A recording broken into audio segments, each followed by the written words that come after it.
महाराष्ट्र में राजनीति का परिदृश्य बदल चुका है। 45 साल का इतिहास बदल गया। अब भाषाई विवाद से लेकर मौका परस्त होने तक के आरोप चाचा भतीजा और ठाकरे बंधुओं पर लग रहे हैं। इनके हार की 5 बड़ी वजहों की यदि बात करें तो इन वजहों को जानकर आप बहुत आसानी से समझ जाएंगे कि भारतीय जनता पार्टी चुनाव दर चुनाव आखिर यहां मजबूत क्यों हो रही है। महाराष्ट्र की राजनीति में एक नया अध्याय लिख दिया गया है और बीजेपी ने यह कैसे किया, इसके बारे में चुनाव आयोग ने बताया भी। दरअसल सभी जीतने वाले उम्मीदवारों में बीजेपी का वोट शेयर 45.22% रहा और जिससे नगर निकाय में सबसे बड़ी पार्टी बनकर भारतीय जनता पार्टी उभरी है। लेकिन भाषाई विवाद से लेकर लुंगी पुंगी और मौका परस्ती के आरोप झेल रहे ठाकरे बंधुओं और चाचा भतीजों की नैया कैसे महाराष्ट्र में डूबी, इन 5 बड़े कारणों से आप समझने की कोशिश कीजिएगा। नमस्कार, मैं हूं आशीष त्रिपाठी आपके साथ। और महाराष्ट्र के नगर निगम चुनावों में भारतीय जनता पार्टी और उसके गठबंधन वाली पार्टियों यानी महायुति ने एक तरफा जीत हासिल की है। राज्य चुनाव आयुक्त के मुताबिक 29 नगर निगमों की सभी 2869 सीटों का रिजल्ट आया और इसने लोगों को चौंकाया नहीं, क्योंकि लोगों को तो पता ही था ये होने वाला है और एग्जिट पोल में भी ये बातें दावा किया जा रहा था। दरअसल इस चुनाव में बीजेपी ने 1425 सीटें जीती। एकनाथ शिंदे की शिवसेना को 299 और अजीत पवार की नेशनलिस्ट कांग्रेस पार्टी यानी एनसीपी को 167 सीटों पर जीत मिली है। लेकिन क्या आपने ये समझा कि जो 45 साल के इतिहास में नहीं हुआ वो अब कैसे हो गया?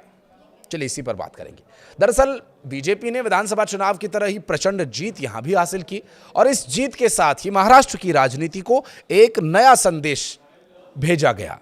नफरती पॉलिटिक्स नहीं चलेगी। जी हां, और इस नफरती पॉलिटिक्स के हीरो रहे, ब्रांड एम्बेसडर रहे राज ठाकरे निकाय चुनाव में औंधे मुंह धड़ाम हो गए हैं। मन से मुंबई महानगर पालिका में 3 से 4 सीटें ही जीत पाई। मराठी अस्मिता के नाम पर गाली बाजी लुंगी पुंगी करने वाले राज ठाकरे के नफरती पॉलिटिक्स को महाराष्ट्र की जनता ने पूरी तरह से खारिज कर दिया।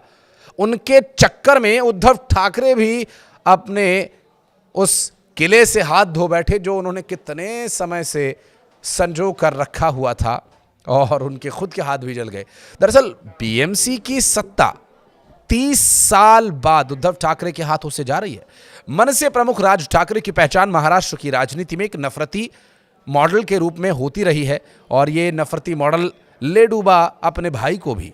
मराठी अस्मिता के नाम पर गैर मराठियों के साथ मारपीट करना और गालीबाजी करना उनके कार्यकर्ताओं की पहचान भी रही है। राज ठाकरे अपनी सभाओं में खुद भी अपनी जुबान पर कंट्रोल नहीं रख पाए थे और अब आगे रख पाएंगे या नहीं ये तो बहरहाल बाद की बात होगी।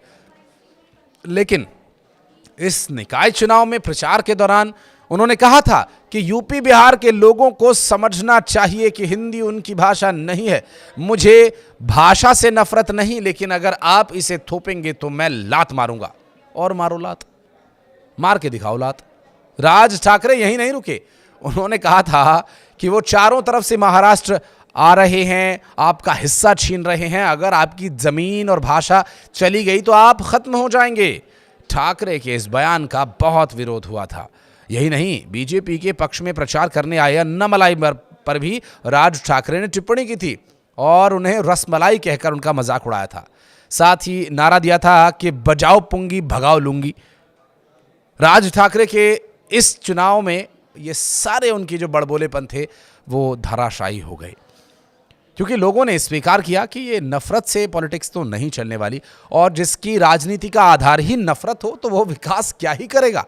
राज ठाकरे इस चुनाव में अपने पुराने अंदाज के जरिए अपनी खोई जमीन को वापस पाना चाहते थे, लेकिन उनके साथ वही हुआ कि आधी छोड़ पूरी को धावे, पूरी मिले ना आधी पावे। मराठी अस्मिता के नाम पर नफरती पॉलिटिक्स उनकी काम तो आई नहीं, बल्कि उत्तर भारतीयों से उन्होंने राजनीति में दुश्मनी और मोल ले ली। उत्तर से लेकर दक्षिण भारतीयों तक के खिलाफ मराठियों को भड़काने का उनका फॉर्मूला काम आया ही नहीं। महाराष्ट्र की जनता ने विधानसभा चुनाव की तरह ही उन्हें इस बार भी पूरी तरह से खारिज कर दिया।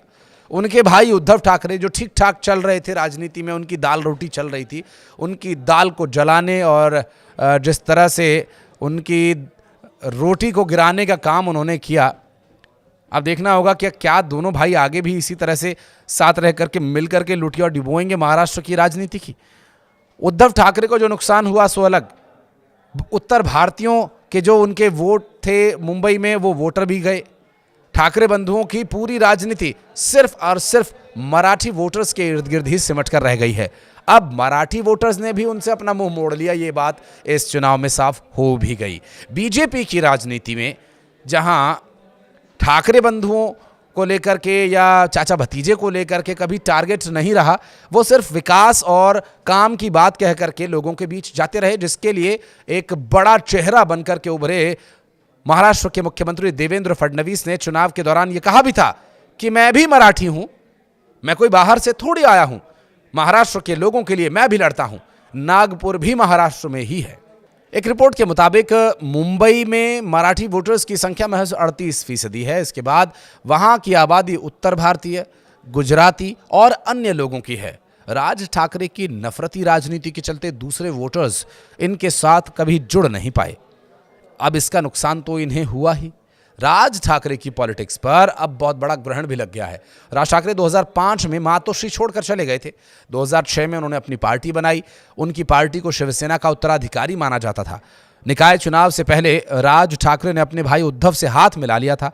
2009 में राज ठाकरे की पार्टी को महाराष्ट्र में बड़ी जीत भी मिली थी। उनकी पार्टी के 13 उम्मीदवार चुनाव जीत गए थे, लेकिन उस दौर में उत्तर भारतीयों के खिलाफ खूब हिंसा भी हुई थी।